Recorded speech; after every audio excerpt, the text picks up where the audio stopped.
Hello, everyone. Well, you all saw the latest NBC poll Sunday. 71% of Americans believe the country's headed in the wrong direction.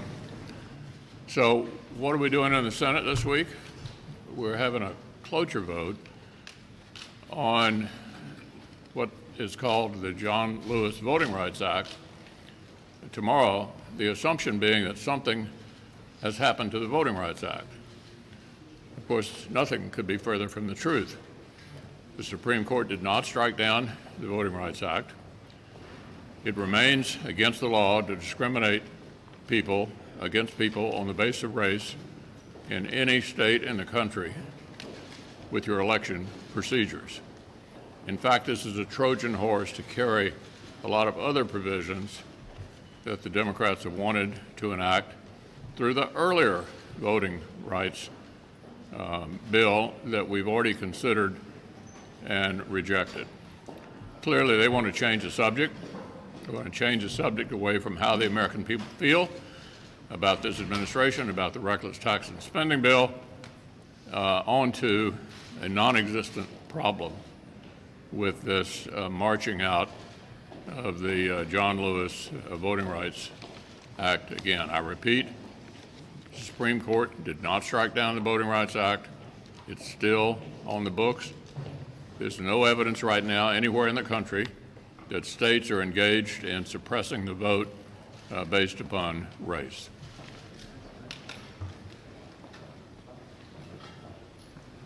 The Biden administration is overseeing the worst border crisis in America's history. Before it's all said and done this year, there will be over 2 million people, or about 2 million people, who will come into this country illegally. And now, to make matters worse, the administration is considering paying people who are here illegally and are suing this country $450,000 per person to come into the United States. And if you add that up, families, multiple people in the families, that could get up over $1 million real fast for people who are here in this country illegally.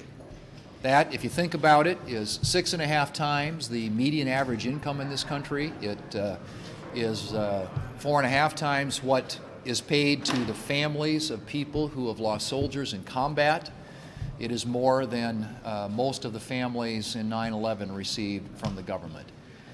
This, ladies and gentlemen, is an insult to the hardworking taxpayers in this country. The Biden administration's ideas, there isn't a day that goes by around here where there isn't a horrible idea that comes out. And we've been dealing with that on a daily basis now for the past several weeks. But this is an idea that just is got to be done away with. The American people are not going to tolerate the people who work hard in this country to try and take care of their families having their government pay $450,000 per person to people who come here illegally.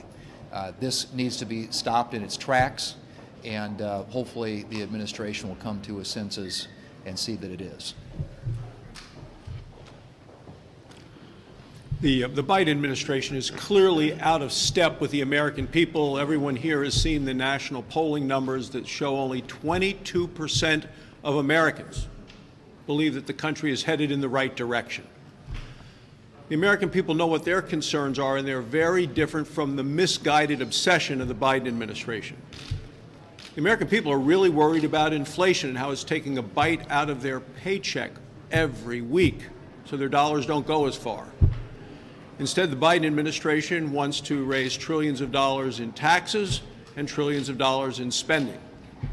The American people are concerned about the fact that when they go to fill up a tank of gas, it's costing $35 more to fill the tank than it did when Joe Biden came to office.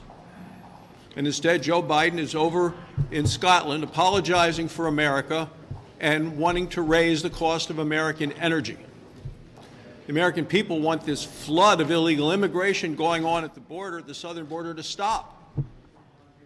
And the administration wants to pay $450,000 to people who came here illegally, which is 4.5 times as much as they pay to a family like that of Riley McCollum, the soldier from Wyoming who was killed in Afghanistan, along with a total of 13 soldiers at the end of the fall of Afghanistan. And this administration must think that the American public love the IRS because the administration wants to pay an additional $80 billion to the Internal Revenue Service. They want to supersize the IRS. And then this supersized IRS will do more auditing and more squeezing of the American people for taxpayer dollars. The American people have lost confidence in this administration, and they don't believe that the president or this administration is up to the job.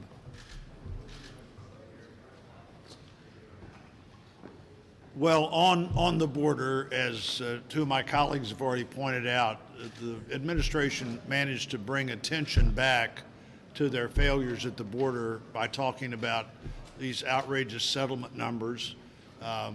The contacts at the border in the first 9 months have been 5 times as high as they were during the Trump administration in the year when the Trump administration was most challenged at the border. 1.5 million encounters already this year. Fentanyl seizures are up about 2.5 times what they were a year in 2020 on a monthly average. From day one, when the administration decided we're going to stop building the wall. In fact, we're not even going to replace the wall if it's temporarily down while a barrier was being built to replace it. We're going to stop all of that. There are more than one place along the border where essentially those big gaps in what had been previous border barriers have become a funnel that both people and illegal substances are coming through. This is a crisis, even though on November the 19th, the nominated head of the Customs Service refused to say it's a crisis. Americans know it's a crisis. Drawing attention to it is a good thing for looking at the problem. It's a bad thing for the Biden administration when people begin to look at this problem and a number of others. Every year for the past 60 years, this Congress has passed the National Defense Authorization Act. And yet we have not seen the NDAA brought forward on the floor of the Senate. The Senate Armed Services Committee passed our version of the bill 3 months ago. One of the most important legislative items that we are responsible for and our nation is responsible for is to provide for our men and women in uniform and for our nation's defense. And yet this administration and Leader Schumer are abdicating our authority. Let's just take a look around the globe at what's going on. China is testing hypersonic missiles. Russia is exerting pressure on Ukraine. Iran is exerting influence across the region, as is North Korea in their region. The Taliban now has control of Afghanistan, providing safe harbor for terrorist organizations. And our southern border is wide open, folks. Who is providing for our national security? And how will we get that done if we are not able to get the NDAA over the finish line? So I am calling on Leader Schumer to set aside floor time. Instead of doing all of these low-level nominations, let's make sure that our federal government is providing the authorities necessary for our military, our men and women in uniform, to protect our nation.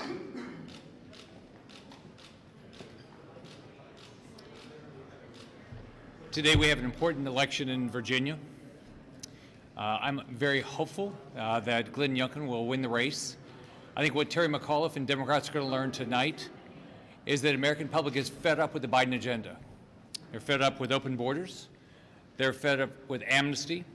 They're fed up with our schools teaching critical race theory. They're fed up with a failed Afghanistan withdrawal. They're fed up with high gas prices, food prices, defunding the police. I think this is going to be the first of many elections where the American public are going to say, we are sick and tired of the Biden agenda. Leader McConnell, Yes, Jeff. good afternoon. Yep. If the House goes ahead and passes this social spending bill, bounces it over here, obviously there would probably have to be changes. You know how things always work with the Burr rule and everything else. So what would we anticipate from Republicans to try to throw, gears in the process here during a vote-a-rama to try to mess with that bill to make it harder for the House of Representatives to process that bill when it goes back? Well, I think we all know there are two Democratic senators that are going to be able to write this bill. Joe Manchin and Kirsten Sinema will determine what the bill looks like. There is a process for amendments, and you can be assured that we'll have a robust amendment process during the vote-a-rama. But I think we all know, and I think the House knows as well, that Manchin and/or Sinema are going to write the bill, and then I would observe this seems to be quite a challenging exercise for them. I'm glad it is. This is a bill America does not want and does not need. The ideal solution would be to not pass it.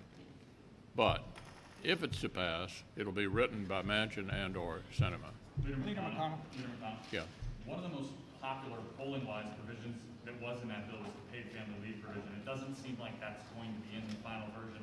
Is there any version of a paid family leave proposal that Republican senators would support or that you would support should it come up sometime down the line?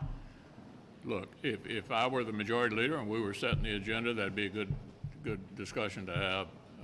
But we're not setting the agenda. We're reacting to what they're proposing, and that seems to be challenging for them as well.